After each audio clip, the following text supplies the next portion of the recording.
বড় হামলার ইঙ্গিত, ইসরায়েলের পথে আরও ১০ মার্কিন রিফুয়েলিং বিমান। আনাদোলু এজেন্সির সংবাদ।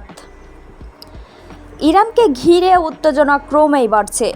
এমন পরিস্থিতিতে ইসরায়েলের প্রধান বেন গুরিয়ন বিমানবন্দরের উদ্দেশ্যে আরও ১০টি মার্কিন আকাশে জ্বালানি সরবরাহকারী এয়ার রিফুয়েলিং উড়োজাহাজ রওনা হয়েছে বলে জানিয়েছে তুরস্কের রাষ্ট্রীয় সংবাদ সংস্থা আনাদোলু এজেন্সি।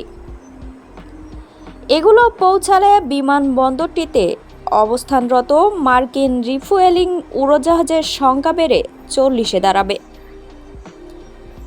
গত শনিবার ১ আগস্ট প্রকাশিত এক প্রতিবেদনে ইসরায়েলের দৈনিক কালকালিস্ট জানায়, নতুন ১০টি উড়োজাহাজ ইতোমধ্যেই বেন গুরিয়ন বিমানবন্দরে অবস্থান করা ৩০টি মার্কিন রিফুয়েলিং উড়োজাহাজের সঙ্গে যোগ দেবে।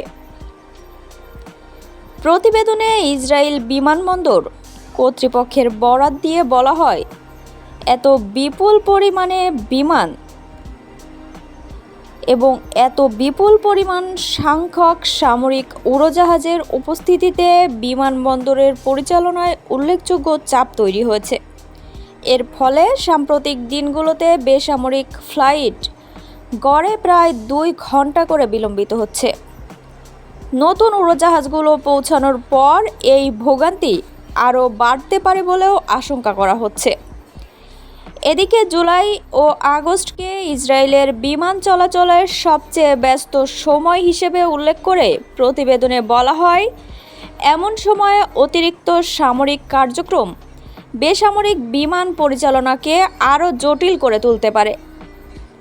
এর আগে গত ১৫ই জুলাই ইসরায়েলের পরিবহন মন্ত্রণালয় জানায়, ২১ জুলাইয়ের মধ্যে বেন গুরিয়ন বিমানবন্দরে অবস্থানরত মার্কিন রিফুয়েলিং উড়োজাহাজের সংখ্যা ২০-এ নামিয়ে আনার বিষয়ে যুক্তরাষ্ট্রের সঙ্গে একটি সমঝোতা হয়েছে। বাকি উড়োজাহাজগুলো ইসরায়েলি বিমান বাহিনীর বিভিন্ন ঘাঁটিতে স্থানান্তরের কথা ছিল।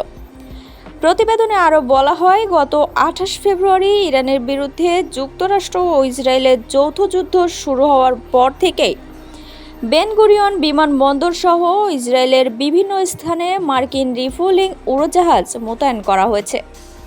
এদিকে ওয়াশিংটন ও তেহরানের মধ্যে উত্তেজনা বৃদ্ধির মধ্যেই ইসরায়েল গণমাধ্যমেই সামরিক প্রস্তুতি নেওয়ার একের পর এক প্রতিবেদন প্রকাশিত হচ্ছে। শনিবার দেশটির বিভিন্ন সংবাদ সংস্থা জানায়, ইরানের ওপর যুক্তরাষ্ট্রের সম্ভাব্য বড় ধরনের হামলার আশঙ্কায় তেল আবিবের প্রতিরক্ষা সংস্থাগুলো প্রস্তুতি জোরদার করছে। গত শুক্রবার ৩১ জুলাই মার্কিন প্রেসিডেন্ট ডোনাল্ড ট্রাম্প সতর্ক করে বলেন, প্রয়োজন হলে যুক্তরাষ্ট্র ইরানের ওপর খুব কঠোর হামলা চালাবে। এমন ঘোষণার মাত্র ২ দিনের মাথায় ইরানে হামলার সিদ্ধান্ত বাতিল করে প্রেসিডেন্ট ট্রাম্প।